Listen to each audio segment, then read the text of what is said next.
Welcome to Dental All Stars. I'm Alex Nottingham, founder and CEO of All Star Dental Academy. And with me is Shelly VanEpps, COO and executive coach at All Star Dental Academy.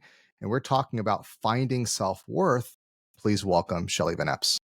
Thank you for having me, Alex. This is going to You're, be a fun one. you're welcome. So, finding self worth. Yeah, I love that topic. Yeah. I think, man, we're going right to it, Shelly. It's like that's the core of a lot Mhm. of stuff. And I think many of us are aware of that, but we don't talk about it. It's kind of hidden behind Mhm. all the great shiny objects of leadership and others. Is how do you feel about yourself? Yeah. And I don't even know that it's how we feel about ourselves, it's how we communicate with others about ourselves, what we say about ourselves, um how we present ourselves. I mean, questions that we ask other people, are we positive, are we confident, are we worthy? Yeah. I there's this whole thing about when you get to a certain level, even like income, you check your bank account, you look at it, you're like, oh, okay, that's a good amount. And there's this process or thought process where if you go above it, you think I'm not worth having all of that in my bank account, and people will start to spend it, and they bring their Mm, bank account back down to their comfort level. I forget where that I read that in a yes. book. Yes. Um Yes. and I really wish right now that I had that in my mind of what that was or what it was called, but I remember that, and every time I It's look at a my bank account and I think that, and I'm like, "Don't spend it. Don't spend it. You are worth this."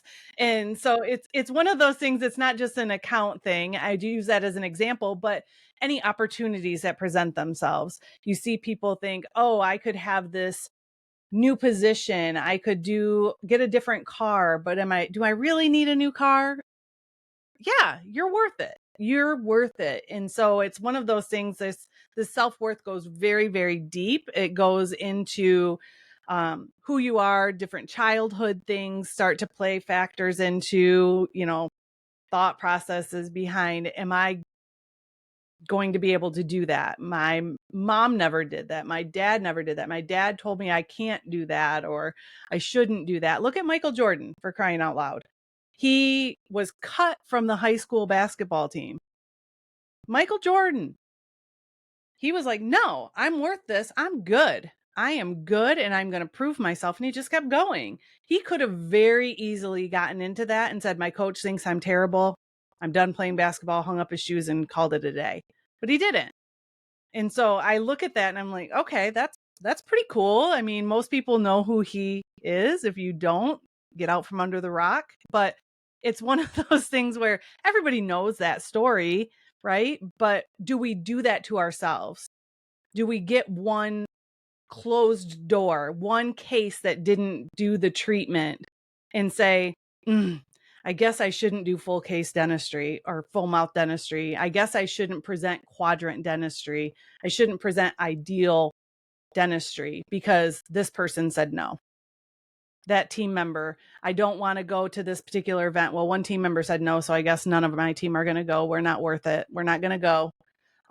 So many different capacities that this can show up. And so I'm excited to dive into it. Maybe some I of the just things did. I don't know. you did. You went deep. Yeah, and some of the things I kind of wrote down were this idea of your set point, and we have a happiness set point that's could be playing into it as well.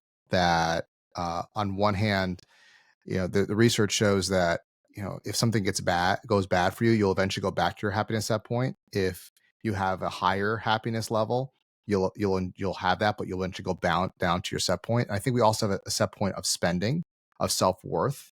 And, like you said, there's also studies about lottery winners who blow through their money very quickly. We know artists and musicians and how many broke. They've made millions and they're broke. And so that plays a part of it. And not just money, but you see people that keep attracting the same mate, the same abuse, Mhm. and so on. I was thinking about our president of coaching, and he is our star speaker. And so we talk about it often that if you get a chance to come to any one of our events, he's going to be there as one of our presenters or main presenter, I think of our All-Star Live annual program that we do, and he's our MC. Wow, so much fun. So if you get a chance to do it, and the reason I say that, there's so much wisdom that comes from that man. And Mhm. we were talking about this the other day in one of our podcasts about the you first have to find uh, you as your number one follower first. Mhm. And that I want to hold that. And then the other thing he says is you are what you eat, which is what do you put out there? What do you say? There's a book that one of our mastermind members recommended to us. I read in high school. It is looking over the side, What to Say When You Talk to Yourself. So I'm reading that again, and it has a lot to do with affirmations and just programming the computer. And yeah, just saying some affirmation without energy doesn't do anything. You have to make an incantation. But more importantly than proactively saying affirmations is watch all the things that are going on. The verbal self-talk when you say, I'm not good at that, or Mhm. cancel. And a trick you say whenever you say something you shouldn't say or that's not helpful to you, cancel clear, re-say it. I'm learning. I'm choosing to grow and be better at that. So watch what you're saying. Watch what you allow others to say to you. So we're Mhm. talking about self-worth. And so uh, it, it all is like your mind is a computer, and the computer is designed, our mind is designed to continue to provide the environment that our mind has chosen. And anything different, there's something called cognitive dissonance. So if I'm used to getting a certain level of affection and I get more, then what happens is that there's going to be cognitive dissonance. And I'm going to reject that affection because it's not something I'm used to. Okay. Because our mind does not allow us to become liars. It's got to be consistent. And what this book even talks about, if we don't have a reference point in our mind, this is important. We don't have a reference point in our mind to attract to connect to. We can't understand it. So that's why we have to continue to train on these soft skills, emotional intelligence, leadership, and so on. And why these events that we do are very important, why coaching is very critical. And even our membership and online training, because we teach some of the positive languaging there as well, is that we keep taking, garbage in, garbage out, good things in, good things out. We keep immersing ourselves in this situation to start to be able to shift that self-worth issue. But that's the core of it, Shelly. Mhm. If at the end of the day, and you can check it and you'll know, your body will tell you at the end of the day, if that self-worth is not functioning properly, the other stuff isn't going to function properly. And we have ups and downs in how the self-worth manifests. But we have so many dentists, and ourselves included, we're watching that. Like, did it hit my self-worth? Ooh, I don't, you know, what's that? Mhm. Because you got to believe in yourself, right? Mhm. And have people around you to support that. You Yep. agree? Yes, I do. I do. And Yeah. well, I do. And it shows up in so many different ways and practices. And we talk about it in our coaching often with a lot of different things in the dental practice and what we are doing and how we are saying certain things and ways that it shows up having guilt, shame, or blame about being the one that has to tell somebody about their problem. And we own it, we take it on. And that's part of just being empathetic, but it's also part of this approval and wanting to be liked, the need for approval, wanting to be liked, fear of failure, fear of upsetting somebody else. And so there's a lot of the population of people who are people pleasers. And so because of that, if you upset somebody, then it takes your whole psyche to a whole different level and you just don't want to let yourself get there. And so you're constantly covering it up with these different things. One of the things that really shows up is feeling extremely burned out, tired of being tired, like sick and tired of being sick and tired, right? That shows up when we are giving to so many other people so much that we forget to take care of ourselves. True. Self-care. And so in a dental practice, we are like, okay, well, we'll work through lunch. We'll come in early. We'll stay late. We're constantly giving. And then all of a sudden we have this sick and tired of being sick and tired and burned out. And we need a therapeutic coach along with our dental coach who's helping us, our practice coach, to be able to help take care of ourselves and our emotions. And so all of these different things just keep adding up. And if you don't step back and take care of yourself and think, no, I'm good enough, I'm smart enough, I know what I'm talking about, I'm here to help this person, this patient, have the best oral health that they can possibly have access to. That's all you need. And the easiest way to get past that, this is my coaching hack, I guess, would be using permission. Is it okay with you if I share everything that I'm finding today? That's going to help you past that feeling of, I don't want to tell them everything that I'm seeing today. I don't want to be shot as the messenger. I don't want to tell them how much this is going to cost. Is it okay with you if I share with you what's involved in getting you healthy today? And that includes what the plan would be as well as how much it's going to cost. And so asking permission gives you that release of, this person asked for that, I'm going to share it with them.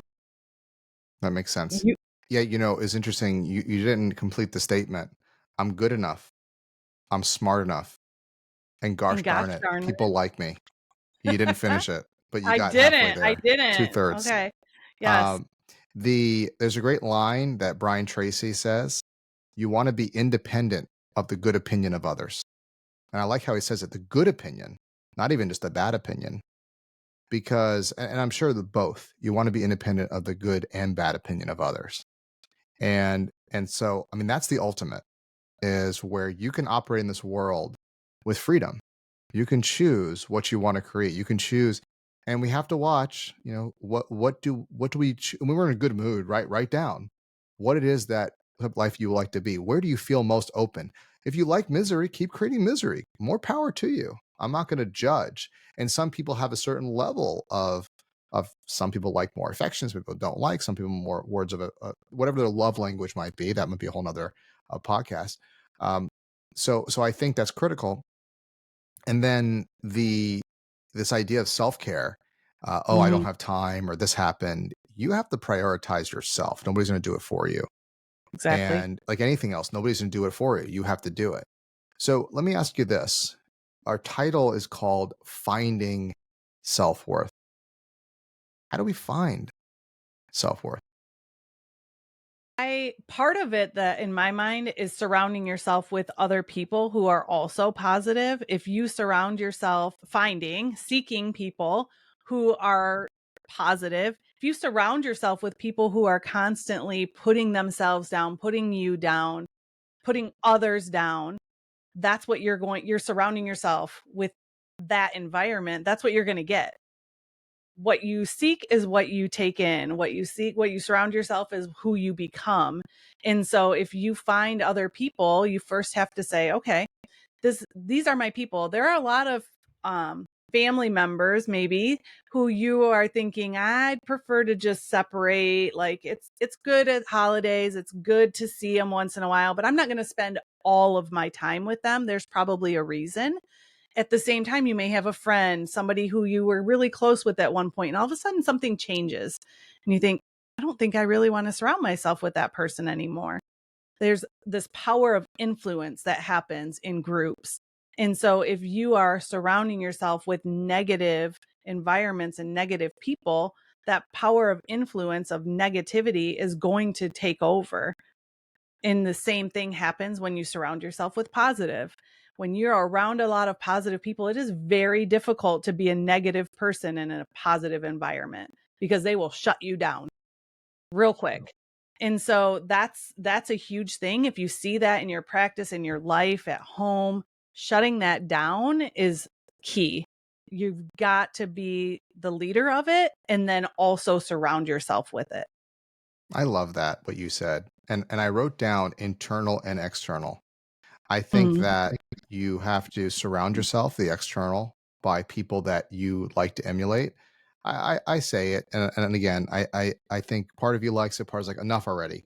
But I like talking to you. You're very positive. I like talking to our entire team. And I send love notes to the entire team. I'm so appreciative of all of you. It's amazing what I see. That's part of my job as visionary motivator, but I truly believe it. I'll just go out there at the day and I'll just feel so good about everything.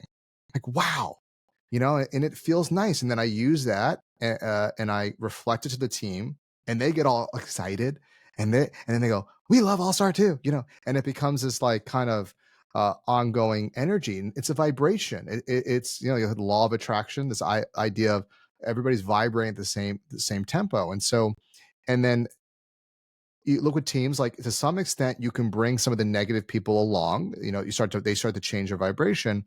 But the other part of it is this: it cannot just be external. The internal work has to happen too. And it's not always just reading self-help books, which I love and still do. Um, it's being able to apply that and make those changes. And sometimes it's things that you may not want to see. A harsh inner critic, right? That you've been dealing with for a long time. And I love the analogy or the visualization. If you had somebody who talked to you that way in your head, who was your friend, you would stop being their friend in a few seconds. But we continue Mhm. to allow that person in our mind putting us down, saying hurtful things. I feel like my chest hurts just thinking about it. I feel like verklempt, right? When somebody, um, you think about how harsh that person says, the inner critic. Now, the inner critic means well, believe it or not. It was there to protect you since you were little. So it is your friend in that respect, but it doesn't know you're older, that you have more capabilities, that you have people around you and support, and your mind has improved and your capability and disposition has improved. And so you have to educate that critic and be like, listen, I can't get rid of you. You're there. But look, chill out. I got this, right? I'm not going to, and you say, I'm not going to, you can talk to me all day long, but I'm only going to listen when you say things that are constructive. It may be things that I don't want to hear, that are constructive feedback that I need to improve, but I'm not going to listen to you putting me down. That is not acceptable. So Mhm. just like other people, external, you have to stand up to people that when they're being disrespectful, or diverse yourself from them if it's not, or set boundaries. But in your own mind, which is even more important, you got to be able to win that battle in terms of, you're not going to get rid of the inner critic, but you Mhm. can get it to be able to soften and communicate and listen to things that are constructive and ignore things that are critical, because it's not Yeah. helpful. Does that make Yeah. sense? It does, 100%, and as you're speaking, I'm thinking of the movie I just watched the other night with my daughter, Inside Out 2, and it's it's such a good movie. If you haven't watched it yet, watch it. But it has all of those different pieces of our brain going, "Oh, I'm gonna be joy. No, I'm gonna have anxiety. No, I'm gonna be sad and embarrassed," and it's pulling all those together, and how all of those different things that are inside of us truly make who we are. You need it there, to protect you, to have that joy, to be able to feel the emotions. But it's a really cute little movie that can help describe this in a fun way. But what you're saying is absolutely spot on. It's all about being who you are, having those different pieces, not being afraid of your inner critic, but embracing it and saying, okay, this is telling me to pause for some reason. It's telling me to be careful. So let the other parts come together and surround it and say, okay, we hear you. You need that. You need some protection at times, especially if you're a big time thinker like our visionary over here coming up with all sorts of ideas. We need some pulse in saying, okay, but was that really the smartest idea for this particular scenario? Not smartest. Not smartest. No, Yeah, I there's would I would lots of say ideas. We have to assess I them. would see. I would say the It upgrade to was a that would great be, it's a idea. great It was a idea. great idea. Let's sit on it. You're such wonderful Let's ideas. Yes, we have to Is it let is it it the settle right in. idea? Is it the right idea right now?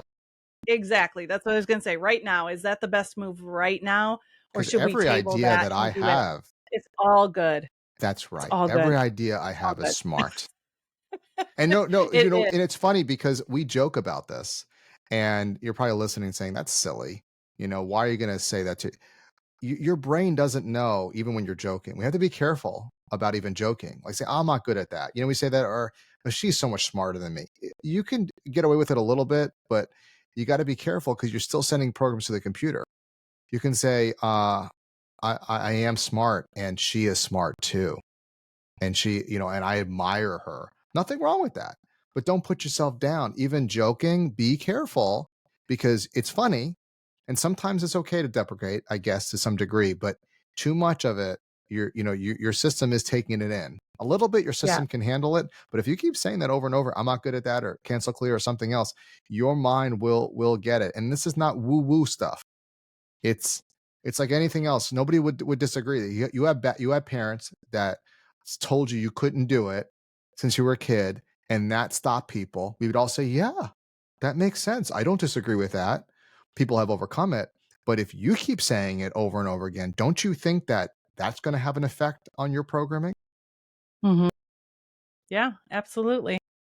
It's powerful. It is. That's why it's so interesting to me, the psychologists, psychiatrists, all of the people who are looking at all of these different things and helping people who struggle with some of these things break through, talking to other people. So like I said, surrounding yourself with people who can support you if you're struggling with certain areas.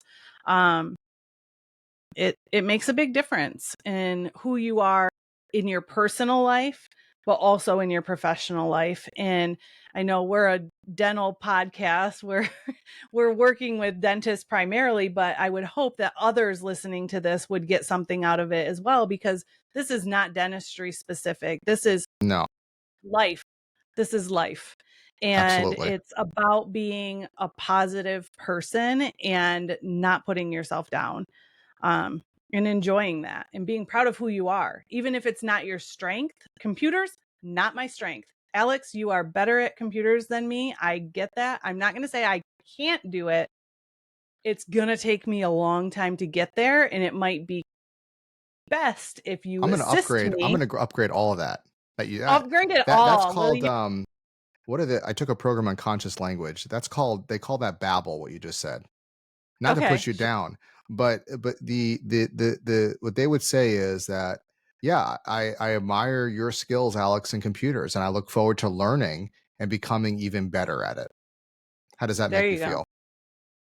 That makes me feel better than the way I said it. You're Then the right. limitation that it'll take me a Correct. long time, cancel clear, or whatever that might be. So You're right. there's never wrong speech, but we can upgrade it. We can say, is Mhm. this my highest choice?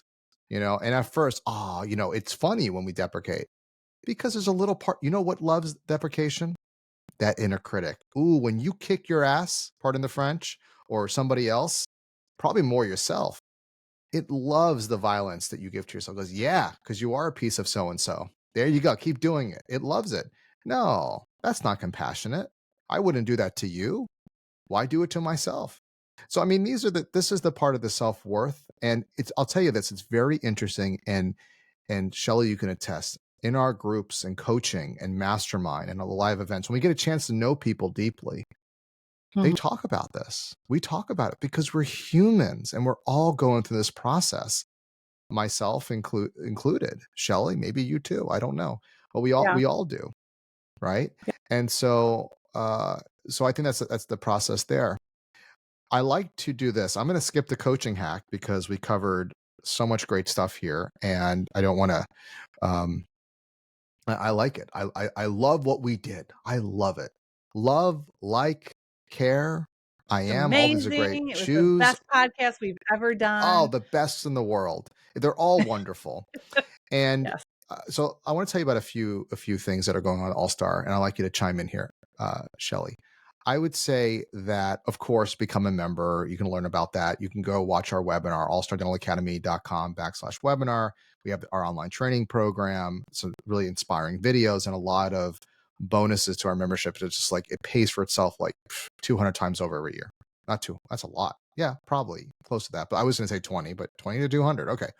Um, the other things I want to highlight is three other things quickly. One is coaching, to have that relationship with a coach. I talk about it in the prior podcast we did about that accountability. Why am I'm getting a little echo with you, Shelly. I don't know why. I Here, have no let's see. idea. I'm just still sitting here. You're sitting there. I'm Mute not even moving. mute yourself while I cover this in a second because can you mute yourself on the thing? Let's see. Echo, gone. And I'm going to keep this in. I'm not cutting this out. This is great stuff. Live. It's better now. So when you're ready, unmute. But I like to say, so coaching, we were talking more in the last about just like the business side of coaching, the accountability of coaching. That's critical. There's also the human component, like with coaching with somebody else, that you're not alone. Because we work with hundreds of practices a year in terms of coaching. We impact thousands of dental practitioners a year with our membership and other things as well. But with the coaching, it is a human component. You're not alone. We see it. Okay. And we support you. We have therapeutic coaches that work on like therapeutic and mindset, but our coaches, they inundate themselves with therapy, and personal development. So that's always a part of it. We have a positive service base, not sales and urgency based program. The other two things I want to highlight: mastermind. That is, we have a group of dentists that we're together. We're not alone, right? This is the most powerful catalyst for personal and professional growth when you're working with mastermind, because dentists feel that they're alone on an island, something's holding them back. And when you hear others that are experiencing the same thing, that's where a mastermind is so critical. And a mastermind is not me or any of us coaches speaking down to you. It's all of you talking and supportive with each other in a very well-defined, high quality apparatus that we created, this all-star movement. Okay. All that can be learned at allstardentalacademy.com. You can learn and read more about those resources. The last thing I want to talk to you about is we do an event every year called All Star Live. We changed the name because you're getting excited now. We changed the name from the Practice Growth Summit to All Star Live. And part of the reason for that was that, yes, we're going to cover at All Star Live the greatest growth strategies out there. Of course, that's the price of admission, but it's about live living.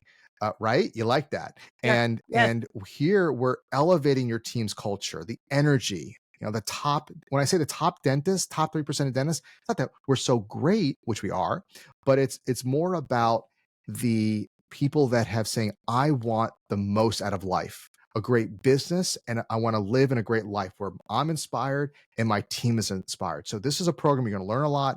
You're going to meet other people, get inspired, and that energy continues the rest of the year. And that you can also go to our website and click on events and learn more about All Star Live. Shelly, I know you're loving everything I'm saying. What would you like to add? I do. And that All Star Live, super excited about it. Austin, Texas this time. We are trying to bounce around, go to different areas, found a central location. So it's not, 4-hour, 5-hour flights or anything like that for anybody. It's kind of in the middle for this one. Super excited. Beautiful, beautiful hotel that we're going to be at. It's just amazing. And we'll all be there. Hopefully you'll all be there. And whether you're a member, like you said, or somebody who's listened to a podcast, you're all welcome. We'd love to have you there. And the day before, we also have an entire day of different intensives that we're putting together. So again, you can check out the website that Alex mentioned and find out more about those. But there's something for everybody. Yes. And not just for the doctors, it's for the doctors, team members, hygienists, assistants, admin. Bring them all. It is something where when you have your team together, remember surrounding yourself with like-minded, eagle, top-notch, amazing people. Bald eagle? This is bald eagle. Beautiful bald eagle. Beautiful Okay. bald eagle. Yeah. This is the opportunity to Mhm. bring your people and Yes. surround them with other people who have positive energy. If you feel like you just need that injection in your practice, that excitement, it's kind of like, well, we are stagnant, we're just not getting anywhere. This is the opportunity. You've got to be there. It's interesting as we talk about our development from the event where we call practice growth for many years. We're still doing that, but I think it missed the heart of what we're doing. And that's why I feel so inspired talking about self-worth, because we're seeing the real changes. Beside growth, we're always going to make people money. That's part of what we do. Not an issue, but it's the heart. It's transformation we're looking for. It's they leave. My uncle is a physician, and he says when a patient leaves, what he's looking for is that they left with more energy than they came in. Energy is the currency of life. It's not money. You can have all the money in the world. If you don't have energy, you don't have nothing.